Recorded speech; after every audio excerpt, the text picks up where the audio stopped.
everyone. It was 1 century ago, in fact, 99 years.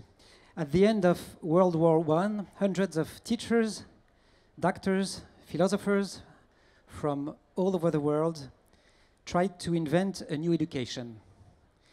Their goal was not only to improve education, it was really to build a new mankind. It was to prevent another catastrophe as this terrible war. You know the key words they've used: empathy, cooperation, shared values. You know many of their experiments. It was about learning by doing, learning by playing, project-based education, peer-to-peer education, mentoring, etc. And you probably know that they organized several international conferences, likewise, to share their thoughts and their practices. You know all of that because even if we enter the digital era, even if we live in a more than ever globalized world, the keywords and the methods are nearly the same today. But as you know too, they failed, because 20 years later, World War II buried their dream to raise global citizens for a peaceful world. So does it mean that this goal is an utopia? Maybe. But you also know that it doesn't prevent many people, including you, to try to do something and to promote global citizenship through education. So what is global citizenship? I'll ask a better definition to our speakers later on, but let's say that, at least, it is about building the types of skills that will allow for peaceful and multicultural coexistence. It raises many questions. Are there common skills of global citizens? If yes, can we figure out common curriculum shared by several countries? How can we make such curriculum accessible to all and not just to the elite? How to convince and to train teachers to implement such curriculums and skills? How do we instill a value for multiculturalism in the face of rising nationalism? To answer those questions and probably many others, and to share knowledge and experience, you're going to debate with 4 wonderful speakers. But to start and to open this session, let me introduce our keynote speaker, and she's also wonderful. She is recognized as an emerging woman leader with the courage to lead change on the African continent and now all over the world. She's from Kenya. She's currently a partnerships manager at Seed Project, and she serves as a global youth ambassador at WaterAid. She's also a Women Deliver Young leader. And she was honored by too much awards to cite them all, so I just cite the last one. It was the New African Woman on the Rise Award. Please welcome Miss Vivian Onano.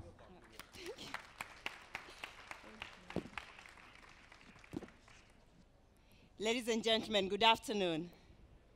Good afternoon. Good afternoon. Thank you so much. It is truly an honor to be a part of the 2017 WISE Summit. I'm very excited to be here with amazing brains who are working on different technological innovations to make learning more attractive and meaningful to young people. The world today is very youthful, and while this is an asset, it can also be a liability if not well invested in. There's an estimate that by 2030, half of today's youth from low and middle income countries will become adults who are not skilled enough to thrive at work and in life. This is truly unfortunate, but we can change this trajectory by starting to invest in the necessary skill set that can enable a young person to be competitive in the global market and have a decent living. At the end of the day, it's all about survival. To be able to put food on the table, to clothe, and to have a roof on top of your head. These are the basic needs that many young people struggle to afford. Today's education should focus on preparing the current generations of young people to become global citizens who can freely coexist, maximize on their human talents, in addition to tackling some of the pressing global challenges. According to UNESCO, we have approximately 263 million young people who are out of school globally. In Africa alone, 60% of youth aged 15 to 17 are not in school.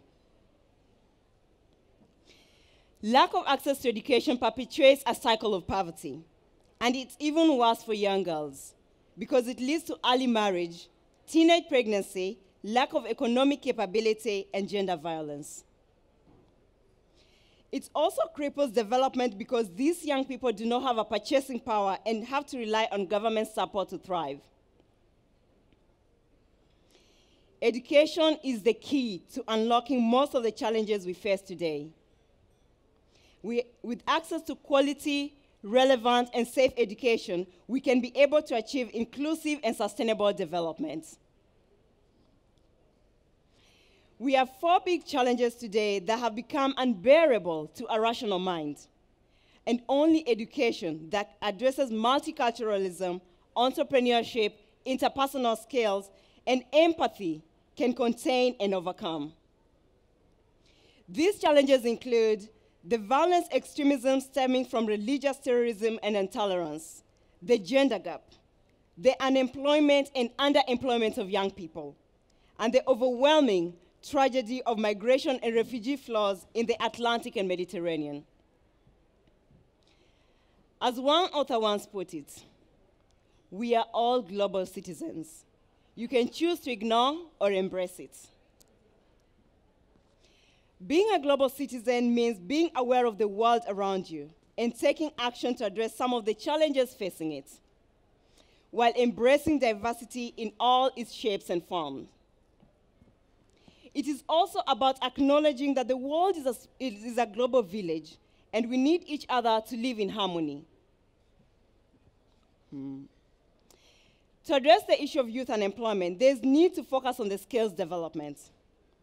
Education today is more focused on receiving a diploma or a certificate, rather than empowering the young person with both soft and technical skills to be competitive in an ever-evolving world. Due to the frustrations of these young people who feel neglected by the systems in the individual countries, has led to them risking their lives in the Mediterranean Sea, or risking their lives in the Mediterranean Sea for search of greener pastures, or being recruited by the radical groups. At the end of the day, every young person is striving to have a decent living. And for younger men, they go through a lot of pressure when the whole family depends on them for their upkeep.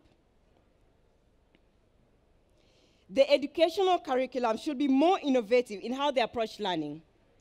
Entrepreneurship and access to technology are essential in addressing the skills gap. Young people have to learn to create jobs for themselves and for others. And technology has a big role to play in entrepreneurship through access to different markets, research on different business models, connecting with partners, sourcing for capital, and continuous learning. There is need to continue engaging the government and private sector in addressing youth unemployment.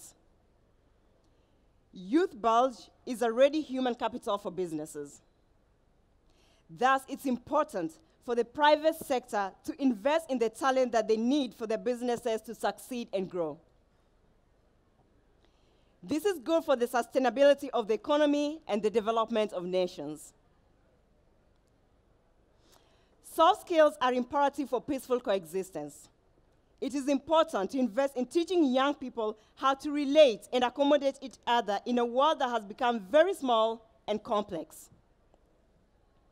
There is need to develop empathy and appreciate diversity. We should not allow our youth to be divided along religious or social lines. Rather, teach them how to use diversity to strengthen and drive development in their communities. This is not only the role of education system, but parents too. Holistic development of a young person to become active global citizens require the participation of the whole community around them. For us to fully address the issues that young people are grappling with today, it is important for nations to work together. We have seen from many incidents how interconnected our world is today. It is important that no nation is sidelined when it comes to addressing youth unemployment, violence, extremism, and migration issues. When one nation is affected, all nations are affected. And for us to achieve a peaceful and just world, let's engage actively with young people and urgently address the issues that affect their well-being. Because young people are not only the leaders of tomorrow, but leaders of today too. Thank you.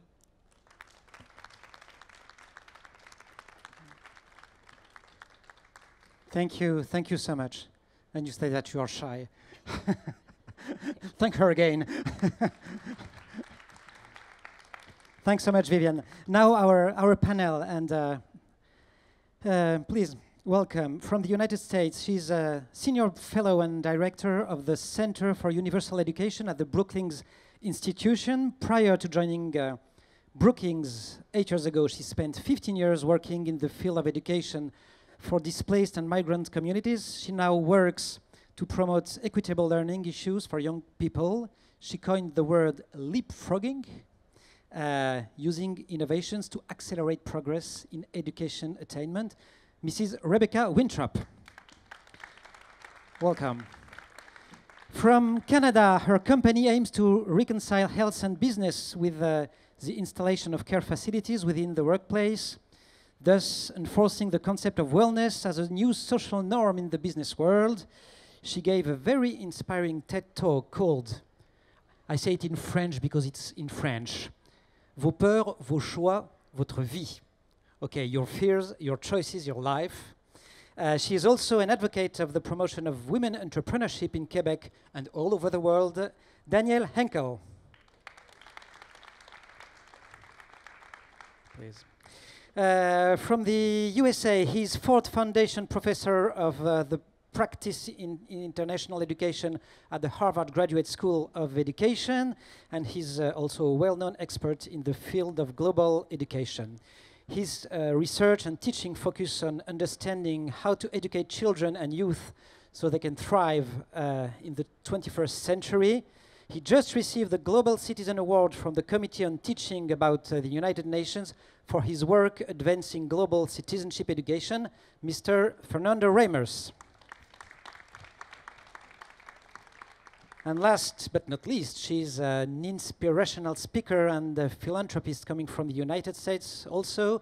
She has a passion for helping everybody. I mean, single moms, women, children, and she contributes to programs that mentor kids using different education tools.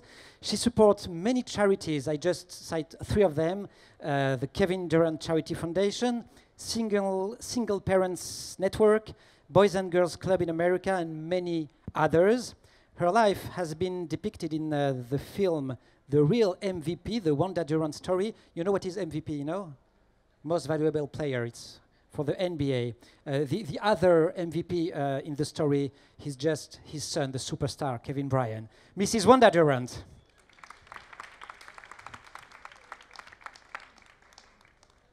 So sorry, and I'm Emmanuel Davidenkov.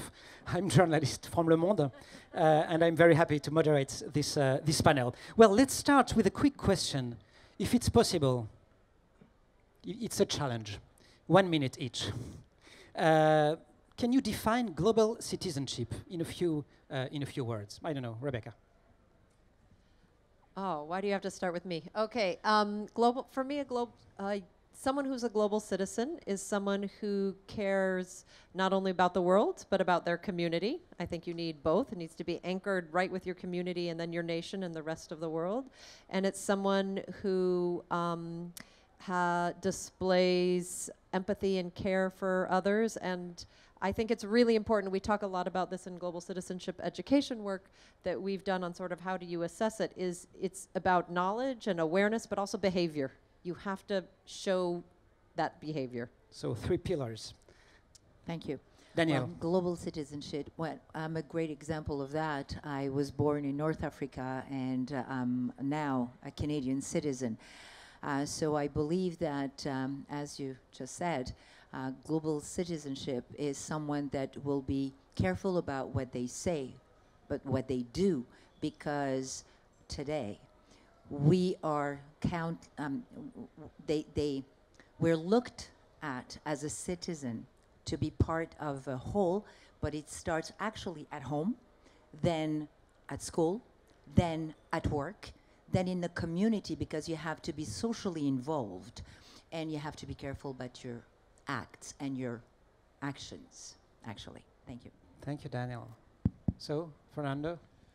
Global citizen is someone to whom nothing that is human is alien. It's someone who's able to find common humanity with other people across all lines of difference, and someone who can understand the ways in which local affairs and our lives in our local communities are deeply intertwined with affairs that are also global. And finally, someone who takes responsibility for the improvement of the well-being of our species across all lines of difference. So it's a human being, yes? Wanda? Yes, to be a global citizen, as my co-panelists has stated, that you have to accept the responsibility for the global community. It is a part of who you are, and you are a part of it. And you have to have empathy and sympathy with regards to the culture and their beliefs, and you have to be sensitive to that. And I think that is the foundation for being a global citizen. Thank you very much for those definitions. Well, we have in that panel, you know, 2 practitioners, Daniel and Wanda, 2 experts or researchers, Rebecca and Fernando. So probably you know what is learning by doing. So let's start with the examples, and then we'll have the more theoretical approach. So how to build global citizenship on the ground? Daniel, what did you learn from your life as an immigrant? Because you, you told your story, but also as the mother of 4 and as a successful entrepreneur who started her business with, can I say it? You told me tomorrow. $600, Canadian dollars. Yes. So Yes, it not was dollars, really low. Canadian Yes, dollars absolutely. in her pocket. It's true. At that time. It's so, true. what did you learn from all those experiences, and how do you transmit this experience? Well, I think that there are certain things that you cannot teach, and they should be within you, but it's also part of your culture, background, the way you were raised. It's all that. And I want to talk about values. I want to go back to that, because these are pillars of our society. We need to go back to that, because when I hear about humanity and sharing and being part of a whole, you cannot do that without values. It starts at home. When I decided to leave my country, which is in North Africa, and go to Canada. I've been in Canada now for 29 years. I came as an immigrant with a lot of dreams, thinking that because of my background, my academic, I would be able to find a decent job, and I had 4 children. Unfortunately, that was not the case. So I had to start from zero. Now, knowing that, if I didn't have those values, the strength, the confidence, I don't think I would have made it. I truly don't think so. So that for me was a very important base, which I now teaching back my kids, my children. I have 4, and my grandchildren. But what I decided to do is, because I have become now a public person, I go back to schools. And I want to talk to these kids, that we call them kids, but they're very smart. They are looking actually to get their world, our world, a better place to be. And it's absolutely phenomenal to see and to hear them wanting to do better, but their fear is that there is no place for them. So we need to go back and listen to them. Let them be. Let them be. We have been putting too much pressure on our children. So, an example, a story. There is this girl out of Quebec, Quebec City, in a college, secondary school. And she was 10 when she found me. She read my book. And she decided that I was her 7 times. 7 times, yes. Like She- Harry Potter. She read and reread and reread 7 times. she knows every single sentence, everything. It was for her. Well, she was bullied. She was bullied. Her brother, the only brother she had, was autists, and she had her own world. She felt she was alone. By reading my book, she discovered that she was not alone. She was part of a whole, and that if she wanted to change that frame of mind, it was only her that could do it, and nobody else. So she decided to start doing karate. She started studying again. Her grades were 45% average. Now they're 98%. And she became the Minister of Education of the school. So she's 14 after 4 years. I think we could do great when you give hope, when you believe in them, when you give them the power to do things on their own, because they know. They just want trust. Thank you very much, Danielle. Wanda, Yes. how to engage children in the community, how to bridge the gaps, because there are many gaps in our societies, Yes, there are. between rich and poor, between boys and girls, between communities. Yes. How do you do that? Well, a way that I attempt to do that in the community that I've come from, which is underserved community of the United States in major cities. And so one of the things that I try to do is to encourage children to have hope and to have dreams and to aspire and to realize that they are citizens of the global community and what that looks like. But from that demographic, some of them really don't know that there is a global community. And so what I try to do is to help them to find the simplest chord that connect us all as humans. And one of the ways that I've done that is through the culinary arts. And I've come here to this summit to help find other simple similarities that can also bind us together. Because I feel the culinary arts introduce them to a different world. And it is the foundational piece that they can build upon as they get older to learn more and more about the different cultures. That's great. And both of you, how did you learn those values? Was it school? What is your parents, grandparents, life books? I don't know. Well, for me, how I learned those values through primary through high school. In high school, we were taught different subjects like home economics, like arts, culinary skills, those different things. And so they gave us an idea of a different world. But now I find in the new schools in America, in some of the underserved districts, a lot of those subjects have been taken out of the school. There's no music, there's no gym, there is no avenue or segue, so to speak, into cultures from around the world. Why? Yes. Because there's Yes, but no more money, or well, some of the it state is funds or, about the dropping- funds, the funding, primarily the funding, yeah. But that's how I learned about different cultures of the world. And as I got older, it sparked interest based on my formidable years. Yes. Thank you, Wanda. Danielle, how did you learn all that? My mother. Your mother. My mother was my model. She inspired me a lot, and she taught me one thing. She was illiterate, but she was a businesswoman. She learned to count, but she didn't know how to write her name. And she raised me, she sent me to the best school, and she taught me one thing. If you are honest to yourself, and if you understand that you do have a place in the world, that you could do a difference, you will walk your head up and you will succeed. Again, let's define success, because success is very personal. And yes, about school, we had the chance to have religion at that moment. For some it's good, for some it's not. But there was something that would bind us. Today, we have a gap. And the children, the only thing that they see on TV, on the internet, even with us, and I put ourselves into that same plate, it's about material. It's about getting things. It's about doing things, but it's not about deep values, about ethic, about having the possibilities to share and to see their impact into the world.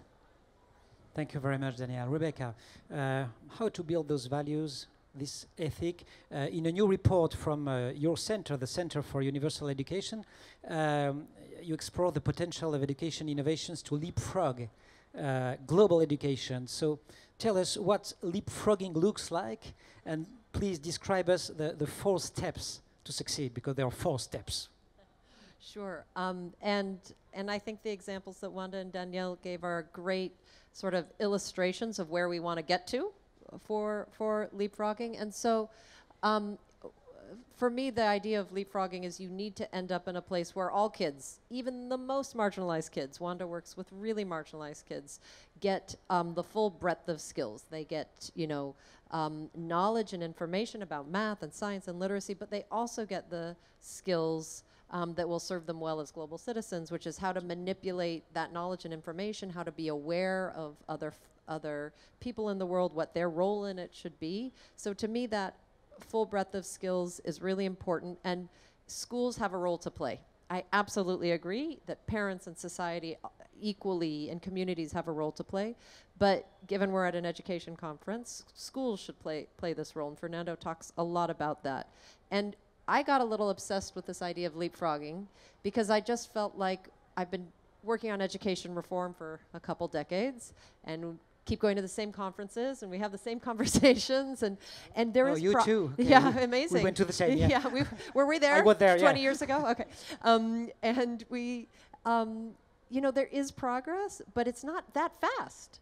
And I see around the world people talk about leapfrogging, for example, from landlines to mobile phones. Sub-Saharan Africa basically didn't have to lay many landlines. They went whoop straight to mobile phones. So if you can leapfrog in telecommunications, mobile banking, can you leapfrog in education?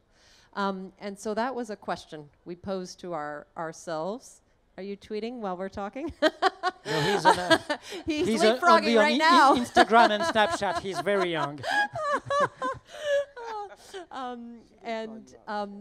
So we really set ourselves the idea of doing 2 things. We looked at all the literature empirically about how to rapidly transform education, came up with 4 sort of key elements, and then we looked at all the innovations, the bright spots around the world. We have a catalog of 3,000 global education innovations with things like exploring your citizenship values through culinary arts, or values-based education, or student-centered learning, et cetera.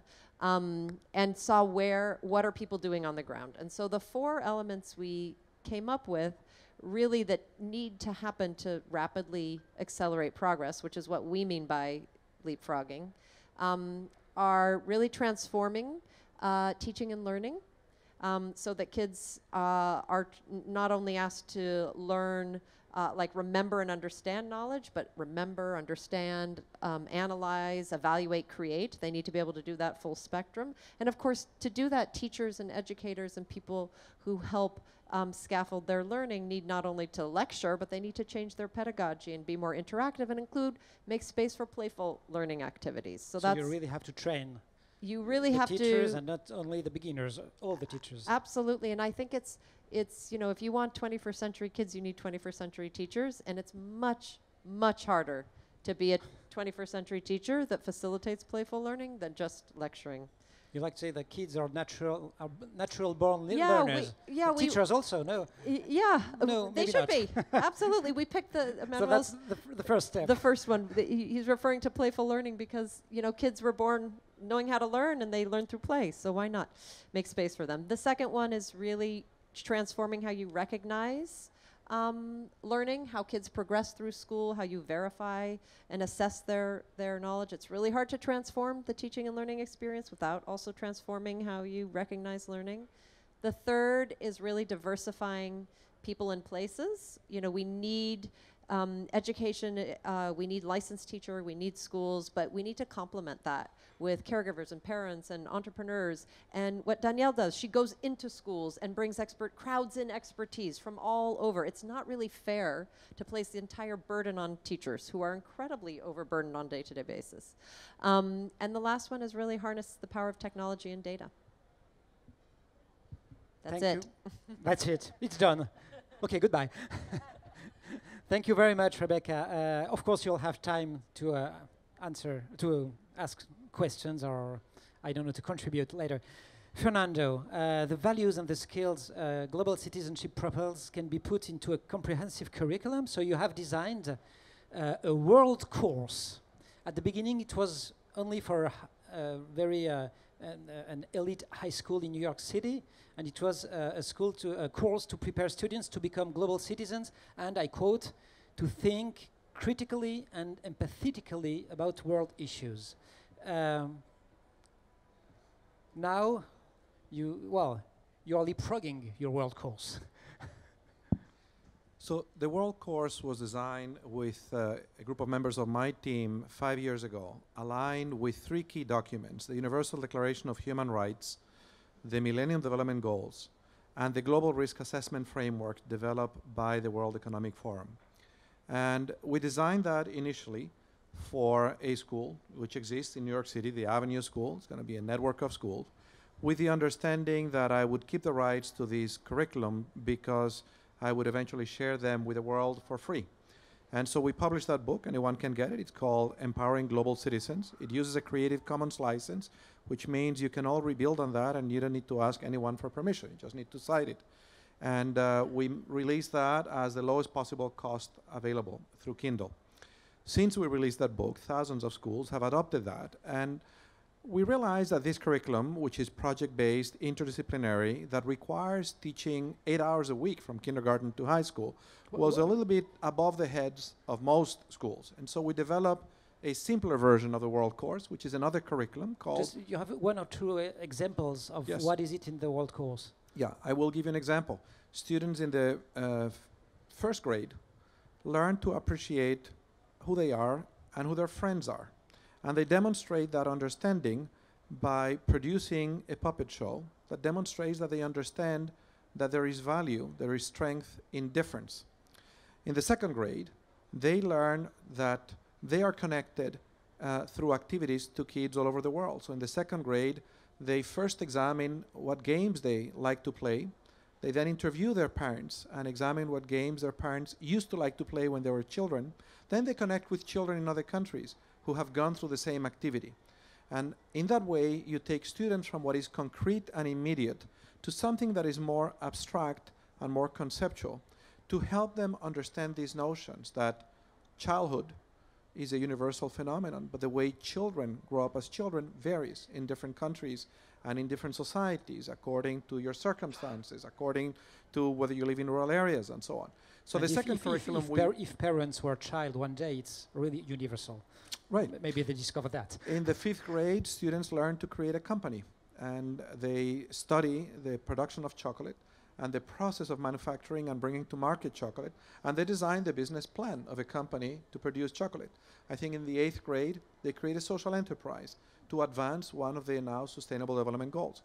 At any rate, that first curriculum was very demanding, so we produced a simpler version of that curriculum, which is within the reach of any of you. In 5 lessons per grade, from kindergarten to high school, you can provide students in schools that you can have some influence in the opportunity to experience, to participate, to, through activity-based learning, develop the capacities to achieve the Sustainable Development Goals, to understand what human rights are, understand as having lived and experienced them, and want to commit to advancing those rights for others. One of the things that I'm doing now in the context of the Global Education Innovation Initiative, which is a research practice consortium that I lead with colleagues in 10 nations around the world, are processes to engage communities of teachers and school leaders in not only understanding this curriculum and developing the capacity to teach it, but learning to create their own curriculum. And the feedback that I get, and have done that recently 2 days ago with teachers in 5 schools here in Doha, but more recently in Colombia, and before that in Washington, D.C., and before that in the city of Cambridge, and last month in Australia, is that many teachers find this activity extremely empowering. They say, this is why I chose this profession. I came this profession to figure out how I could help my students gain the capacities to improve the world. And yet, this is not what the work looks like in most schools. The experiences for teachers to come together with colleagues across all grades and across schools in discerning what is it that your students, your graduates should know and be able to do and care about so they can actually build a better world is a rare experience. So that's something we can all begin to change today. Reach out to the schools that are within your circle of influence and ask, how can I help? What can I do to help you provide your teachers opportunities to become learners, to enjoy learning, to understanding the important purpose of their call, of their mission, and to modeling for their students and to collaborating with their students in the task of learning together these capacities to be global citizens. So it's not only, well, learning to be a global citizen, it's about doing things. It's not just about thinking. It's not a traditional course. I think global citizenship, like citizenship more generally, is a contact sport. It's not a spectator sport.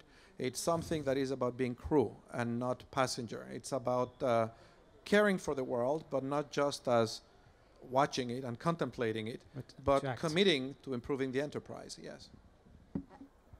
Rebecca, and then ask a question for Fernando? Yeah. What are the, remind people, and I can't remember exactly either myself now, what are all the countries where you're seeing take up for the curriculum?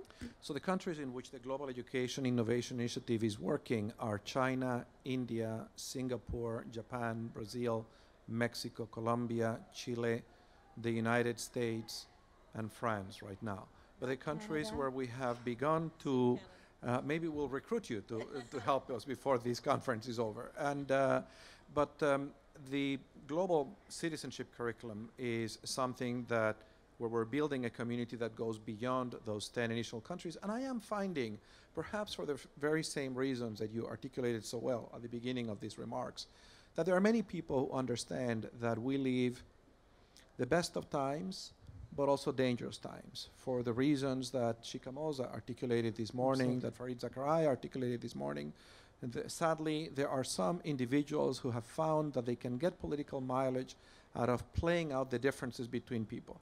And I think educators understand that if we are not just to touch eternity, but to build a better future, we need to engage with that enterprise, and we need to prepare our students to make peace work in the act of ordinary citizens. I mean, the very reason we try to educate every kid has its roots in tremendous violence, violence that took place 400 years ago in Europe, that experienced 30 years of religious wars.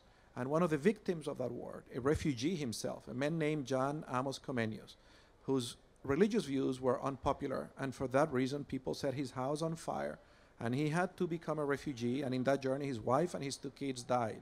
At the end of his life, he looked back and he asked, why do we do these things to one another? And he said, because we don't know a better way.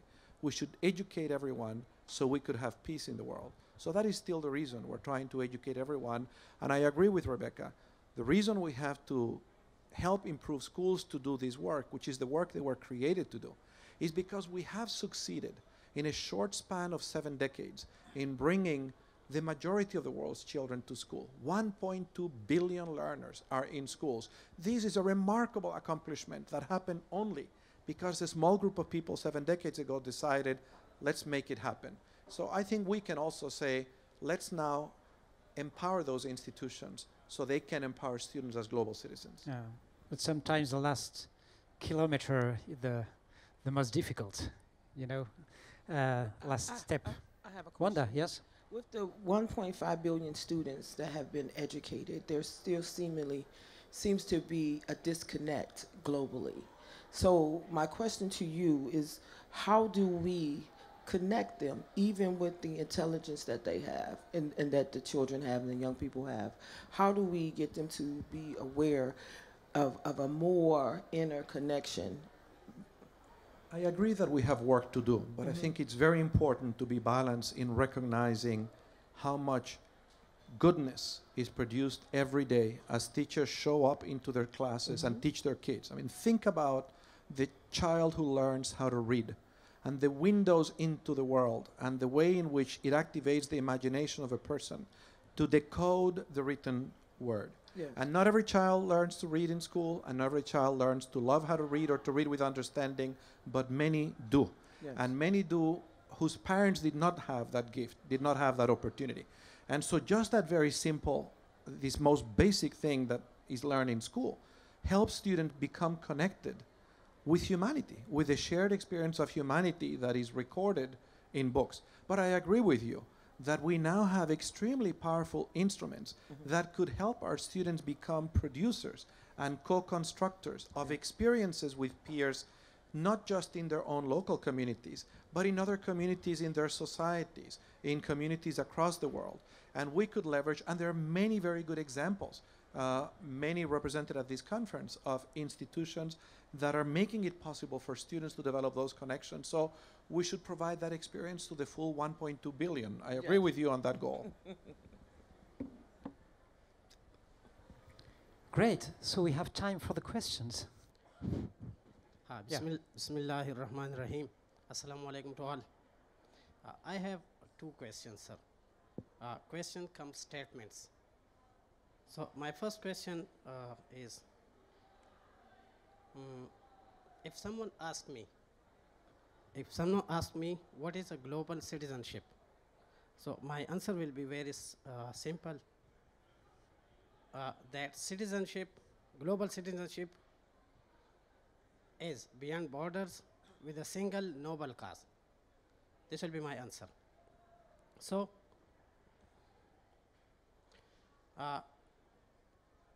my question is why the global leaders made it complex, this definition of global citizenship.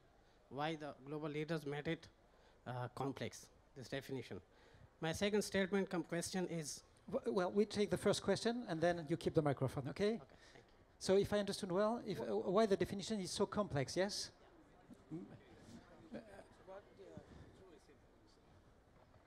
Well, it was in a way it was my reaction when I said, okay, it's about being a human, or well. But I think it's a very good point about, you know, well, why does it have to be so complicated? So I'll just, thanks, Manuel. I'll just, answering your question, I'll just give you a little bit, no, come back. I'll just give you a little bit of insight from the conversations within the education community of an initiative that we worked on at Brookings with UNESCO, Institute of Statistics, which was to try to assess and figure out how would you assess, like, a student assessment for global citizenship. And some countries have great examples. Colombia is really doing amazing things here. But the discussions were so revealing as to why it's so complex. So some countries said, look, we don't believe in global citizenship. We believe in national citizenship with a global orientation. And so this was something called the Learning Metrics Task Force. We had about 100 countries participating. We had a big high-level task force with the UN, et cetera. And so you had different countries around. So that was the perspective of some countries. Some countries said, actually, you have to go the other way. You should care about humanity, and then you can drill down to your community. So there was a difference of perspective depending on politics and national culture is one. And then there was a big debate about what Fernando just said, which is it enough to try to assess and measure global citizenship by saying, do you know civics lessons? You know, do you know how your government works? Do you know about your parliamentary procedures? And that's knowledge. And that's important, but a lot of people argue that actually you should demonstrate that you care. You should show your behavior. Do you recycle? Do you help people across the street? Are you active in your community? In the classroom, are you helping, you know, debate and listen to other points of view? So, and that's really hard for teachers to teach and to measure and assess. So I think that's one of the reasons it gets a little complex, from my experience. Second question. Yes, sir. My second question is, you just have to, I wrote it. On my You have to mobile. put the microphone. Sir, in my native language, a poetic sang, a poetic quote, that the children of East and West have the same accent of weeping and crying, weeping and smiling, have the same accent. So are the global leaders aware? My question is, are the global leaders are aware of the climate available to children of diverse cultures and facilities to them? The- Are the global leaders are aware of the facilities and climate provided to the children all over the world, as they have the same accent of, they have the same nature by birth? Thank you very much.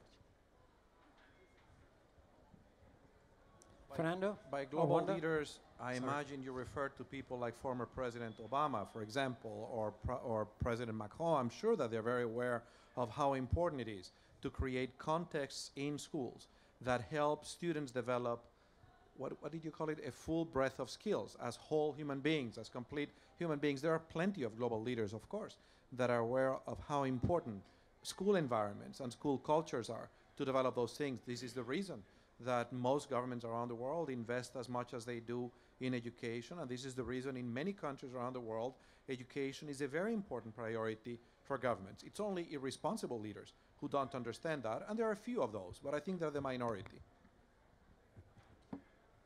Over here. Okay. Next question. Is this working? All right, I'm not sure if this is a question or a talking point, and I agree with you. I mean, I think the research it's not just complex, it's slightly schizophrenic. If we're talking about global citizenship or global mindedness or international mindedness, and then what we're trying to do with the kids.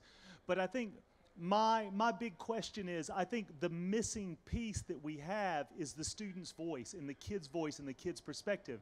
Because we've got a lot of adults who are sitting around trying to tell kids how to be global minded, and I think that they're more globally minded than the adults who are trying to teach them, and they're coming at it from a different perspective. So I would just be interested in your perspective of why are we missing that voice, and what should we be doing in schools and at the chalk face? Like, I have my own opinion that we should be listening to the kids and we should be engaging them in our statements of global citizenship and international mindedness, but I think that there's a real dearth of it in the research, and especially with primary school kids.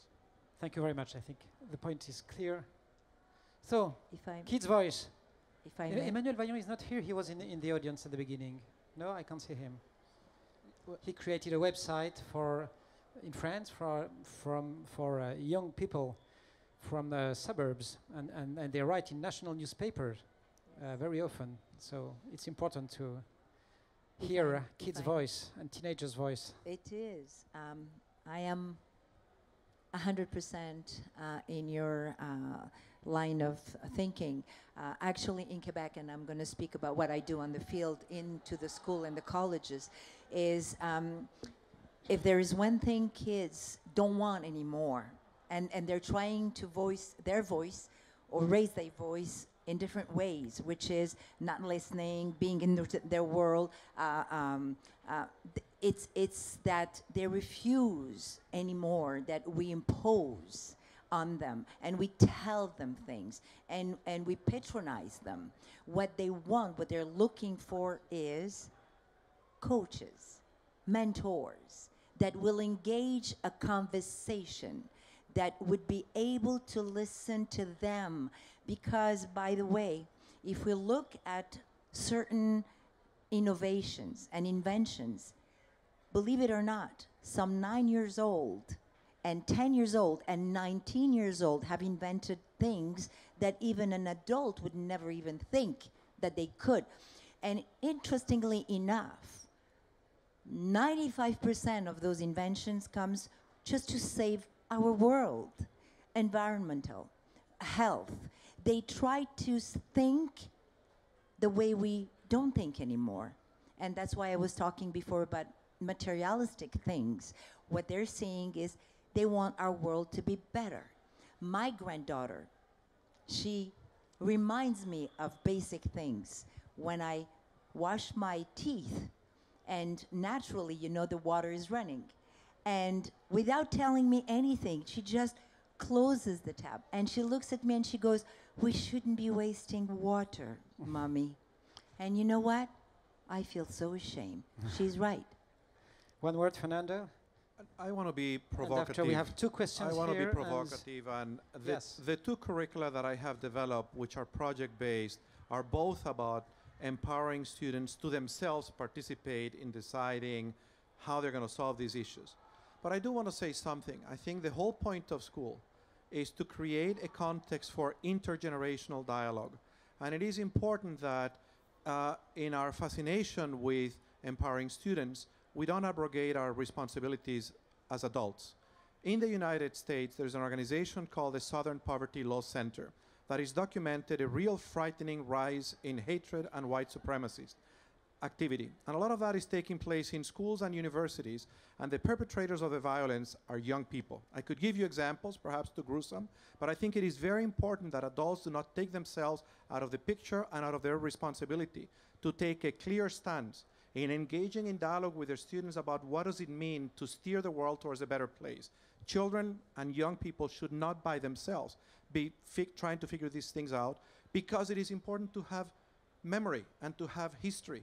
And it is the obligation of the adults to remind the young what the world was like in Germany in 1922, and how with violence that was originally perpetrated by young people, a whole democracy collapsed because the grown-ups, including many educators and university professors, did not do their job of standing for a world that was ethical and morally grounded.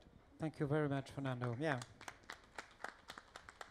Hi, I'm here with the Learner's Voice program, so I have a question as a learner. It seems like the political conversation, as we were talking about this morning, has shifted in the last few years, and I'm wondering if that's a shift in civic mindedness or if that's a shift in values, and how as my generation and intergenerational dialogue we're supposed to interpret where our values have shifted, I guess. Who wants to begin? Rebecca. I'm passing it to Wanda. You start, Wanda, and I'll tag on. Well, I do think there is a shift in our values, and I don't necessarily think it's a bad thing. To kind of piggyback on what you've said, I think the older generation and younger generation have not found the bridge that tied them together. The young people, old people feel that my way of doing things is the way of doing things, and young people feel that you don't have to tell me what to do anymore. I have a mind of my own. But what I've tried to do with my millennials, and I'm a mother of 2 of them, is I had to understand that their way was important to them, and they're going to be the leaders, but I wanted them to realize that the foundation that I have as a mother and as an older generation needs to be built upon, not thrown away. And so I think as a society, the old and the young can come together if we can find the melding place where the things come together and they're building on what we've learned from previous generations. And I think that is important, and that they keep history in mind as well, so that as to not repeat the same mistakes that we've made in the past. Thank you, Wanda.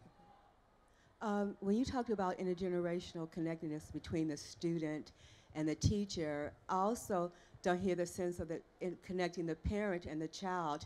We have an example with the National Cares Mentoring Program in the United States, because African American students are usually behind the 8 ball with disparity in the classroom. So we have an organization that actually mentors the children and realized it was the parents that needed mentoring too, and they formed a parent university. And do you think that sort of model is useful in how it can be translated globally? And also, when I was a child in 1950s, I watched the film Around the World in 80 Days, and I became a global citizen. And don't you think there's an absence of cultural expressions? And even when I learned through music, like Kumbaya, I didn't know where Kenya was, but I knew that was African, or, you know, Hava Nagila, or the Mexican jumping bean song, or whatever it was, that those musical expressions and the art forms that are been extrapolated from most schools, not only in the United States, but they may not even be infused in cultures where music is not allowed and books are being torn up and artifacts of antiquity are being destroy that possible global citizenry as well. Thank you. I have it was just a quick not comment. really a question, but if you want to. But I think the first part, your first part was a question around the role of parents and education. And I just wanted to say that I think it's incredibly important. And I think that a lot of the ways in which we see parents engaging, particularly if we're I'm thinking about a lot of our innovation work. We see them either, the school telling the parents, make sure the kids do the homework, which is important, or helping with accountability, so parents seeing how the schools are performing.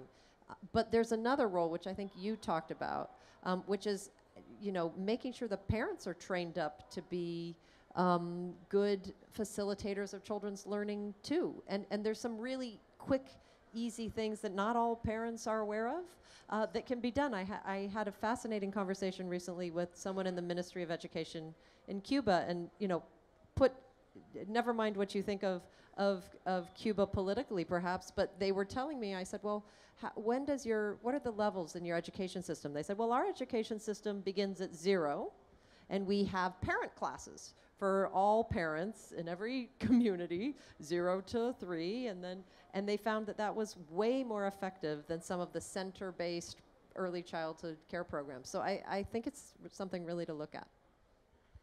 Thank you very much. We have 2 questions, and no? Just a very Hello. quick question about the global citizenship curriculum that you were talking about.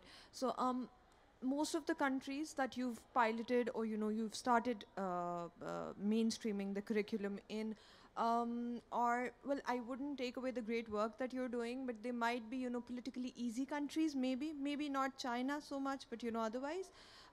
Do you plan on taking it to regions or countries that are perceived to be more politically closed, and where maybe there's more need for young people to sort of learn about this? I certainly plan to communicate with existing networks of schools in other places and to disseminate these resources broadly. They are available to anyone who wants to use them. I personally can only do what I'm doing, and so I'm staying focused on those 10 countries. So, thank you very much. I think global citizenship means global inclusion. My question is for all those millions of children who are not in school at all. How are you planning to reach them? Thank you. If I may, quickly, I think we need to educate mothers and parents, because when we can't reach them, when there are no schools in certain regions and there is poverty, I think if we can reach the parents will be able to help their children. But it is a very important question, and just a statistic. We know now that about almost 4 billion people have access to internet. Within 2050, we're going to have about 6 billion people having access to internet. And I see that as a plus. Why? Because these are all kinds of mind with different ways of thinking and different cultures. And it might help also all these regions that have 0 access today to really see the world with a different point of view. Rebecca, it was a question about leapfrogging, in fact. Yeah. But just the first step of leapfrogging, if I remember, well, I don't remember, I have my notes. Transform teaching and learning process. Yeah. Many countries, they just stop at the first step. Yeah. There was never a second, third, or fourth step. Yeah, I had 2 thoughts because I think it's a really good question. So I think you absolutely want to bring education that has not only literacy, numeracy, but also these other sets of skills to kids who are out of school. If some of you are familiar with the Can't Wait to Learn program that's in South Sudan and now moving for Syrian refugees, where it's for kids who are out of school, who've been displaced, and there's just no way that in South Sudan, the Ministry of Education could build enough schools and train enough teachers quick enough for these particular, largely older kids to get into school. And so they have designed a very culturally specific game that teaches literacy and numeracy, and I think that's a great platform on which to build on. So they're learning core academic subjects, and they're, if you could add on to it things that other, that people had just mentioned, examples of around the world, or games about sharing resources, etc. I think that could be a good way to try to tackle it. So, thank you all. Yeah. Are there other questions? I have one over after? here. Oh, okay. Look the other way. Hi. Yes, I know, Okay. but I wanted to, because we have something like 15 minutes. Please. Sure. Earlier, Ms. Durant talked about the importance of creating a bridge between generations and having intergenerational dialogue. And there was also a statement about making the world a better place. I think that, so I run a mentoring program in the United States, and one of the things that we find is that our young people have a disconnect with older generations because the practice doesn't match what's being preached. So what are your organizations doing respectively, or your entities doing respectively, to ensure that we are working towards a better place? Because a better place means something different to different people.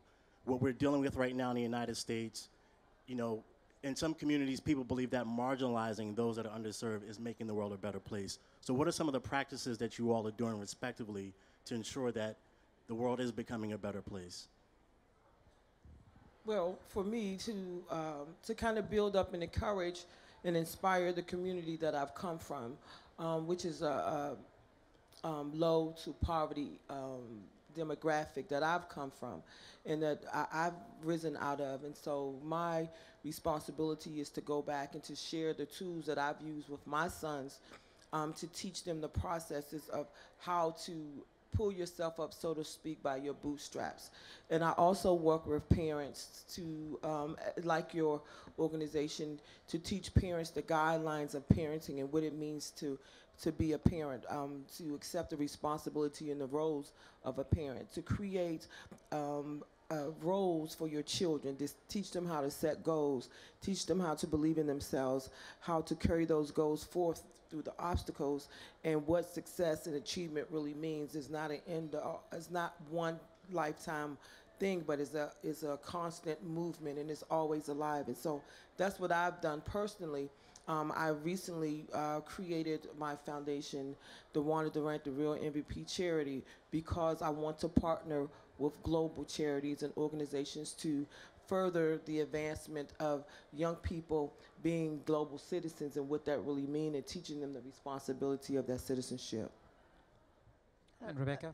Emmanuel, can I just, maybe it's a question for you, Emmanuel, or back to you, Fernando, because I think it's incredibly important, this idea of, and you brought it up earlier about sort of, adults aren't necessarily practicing what we preach, and of course young people will identify that immediately, particularly if you look in the world of politics. And I don't know how to handle that. I don't even know how to handle that with my own kids, of like, you know, study hard and you could be president one day, or maybe not. Wow. So, I mean, I don't know. It's a challenge, Fernando. You gave a very eloquent speech about, you know, adults have to do their part in the world to make the world a better place. But how do you talk to young people about being a global citizen when so many across the world, politically, we're seeing a sweep away from global citizenship? So to me, there is no moral ambiguity as to what a better world means. A better world for me means one where we advance human rights. The reason those 30 rights were included in the declaration adopted in 1948 is because we understood, after tremendous violence that had been perpetrated by some humans against others, that this is what it would take to have a world in peace in the world. And achieving human rights is a work in progress.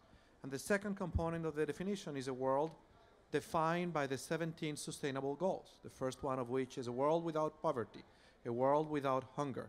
When I engage teams of teachers in reflection about those goals and in translating what those goals mean in terms of what their students should learn, so those goals achieve, that's what I am doing to make the world a better place. Reminding the teachers of that which they already knew, which is that we came into this profession not only to pass on to the young that which we consider valuable, but to give them the opportunities to develop the skills to make the world better than the one we left them. And I think the invitation for all of us here is one where I would draw on the memory of former President John Kennedy. And if I could paraphrase one of his quotes, I think what we should be asking is not what can the global leaders do to make the world better, but what can each one of us do to empower every student as a global citizen. And each of us can do something within our circle of influence without having to be a hero. Thank you very much. Very quickly. Just one word, because we have two or Yes. three Very questions. quickly, to answer the gentleman Yeah. again, I think, like you said, each one of us has to do something. For example, I would call on the entrepreneurs. Companies today, more and more, they see their roles as activists. They need to be part of taking, like, the word and being responsible to, because within their own companies, these are citizens that are parents too. But on the other side, people like me, like you, can do it at their own level, being on foundations, being part of boards, and helping mentors. Like, I am part of a foundation called the Foundation of Entrepreneurship of Quebec, and we created a section that is only about mentors that give freely their time for younger people. And it's amazing and impressive how many do ask. And it's not about money, it's free. And there is this absolutely growth between the knowledge and the innovation, and trying to understand this gap that we've created now. And it's amazing. There are great things are being done. And it's just one day at a time. And it's just about hope. Hello. Hello. Hi, my name is Mohsin. I'm from Pakistan, and I'm like working with the youth in order to inculcate the essence of volunteerism in them in order to give back to the society. My question to all the panelists is that what is the importance of volunteerism and how we can inculcate in youth in order to be a global citizen? Because it's a huge terminology. Global citizen is a huge terminology. Unless and until you don't provoke the essence of volunteerism in the society, you cannot be a global citizen. Secondly, and we do have cultural and language barriers within our community. So how to cater those globally if you want to do it on a practical grounds? Thank you. I think Rebecca. Wanda or others will have a more specific answer for you, but I did want to point out that to me, not any volunteerism will lead to global citizenship. You have lots of volunteers for causes that I think wouldn't be considered constructive to social progress. So, you know, there's a great organization called TGELF out of India that talks about ethical, altruistic, responsible young leaders. And those adjectives are important. They talk, you know, they talk about, you know, leadership and being strong leaders, and they say, well, Hitler was a strong leader. You know, you need to be ethical and altruistic. So that was just my comment. They agree. It doesn't answer to your question. No? Okay. Not really.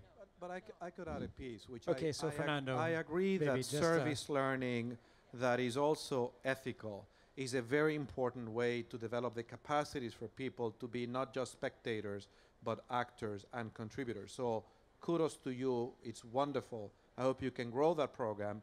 And I'm confident or hopeful that within that program, you're also engaging your students in moral reflection about what they're doing so that they not only learn to be participants, but ethical participants. I would like to say And something. Wanda. One of the things that I've come to realize is that ethics, love, hate, those things are somewhat subjective. And so as a global community, we need to decide what is the uniform belief or the collective belief that we all should have. The Universal Declaration of Human Rights and the Sustainable Development Goals. That's a very good starting point. But it is, of course. I totally agree. But the perspective on that from me to you may vary, you know? And so we need to create, and I give this example, like the Postal Service. And years back, in the early years, the mail was traveling all over the world without any uniformity. And so there became, the countries decided, all countries, and I work with the Postal Service, so I know, decided to start the Postal Union. And to this day, mail travels throughout the world under the regulations of the postal union. So we can take on that same concept as global citizens and decide what is moral. The thing, not the attribute or the emotion of it. We're not going to dictate what love is to one another, but we're going to say this action, and this action is acceptable and what's not acceptable. And as a community, global community, we need to adhere to that, and I think that's how we can come together. So just one word, please, Fernando. As you and the know, last when the question. Universal Declaration was drafted, Eleanor Roosevelt and others drew on many different cultural and religious traditions. And so just to give you an example of how there may be less contention than we think. Former President Jimmy Carter has written a phenomenal book, which I recommend to all of you in this room, called A Call to Action, in which he argues that the single most important violation of human rights around the world is violence against women. And he argues that that violence is very often perpetrated as a result of misguided interpretations of religious scriptures. So his argument is that if you actually think deeply, there is no religious justification for violence against women. Exactly. What he's arguing is for religious literacy. He's saying if you cause people to think deeply, and if you engage religious scholars in different traditions, you will find that the equal rights of women and men are in fact universal rights supported by all religions. Yes. It is the zealots, the politicians, the bigots, the people who represent evil in this world who distort religious scripture to justify violations, but the human rights are human rights. Okay. Or one word, but one. No, it won't be one word. So no. But of course, I totally agree with that. Thank you. Okay, thank you very much. You're all wonderful. My question, I just wondered if anyone was studying the extreme. Like, is there too much of a global citizen? And I'm saying that as an expat. I'm American, my husband's French, my children were born and raised in Qatar. They don't know what country they belong to. They don't know what language they belong to. Is there an extreme, or is anyone studying expat kids, little global citizens, is there too much? Is that? I'll ask you a question, and I don't mean to be insensitive to that. Do you feel as a parent that it's too much, that they're, because I don't think that is too much. I think is perfect, actually, and that kind of lends to the idea of global citizenry. I think your children are prime examples. I have one of my dear friends, she has 2 children, one Mason and Omar, and they are world travelers, and they're not even 12 years old, because the parents have taken on the responsibility and just in travel so they can understand different cultures, and they'll be more sensitive to the people that they meet around the world. So thank you very much. Thank you. That may not answer your question, but that was my take on it. Thank you. This panel comes to its end. I have just a last question. It's a one-sentence answer question to end our session. One emergency to achieve global citizenship.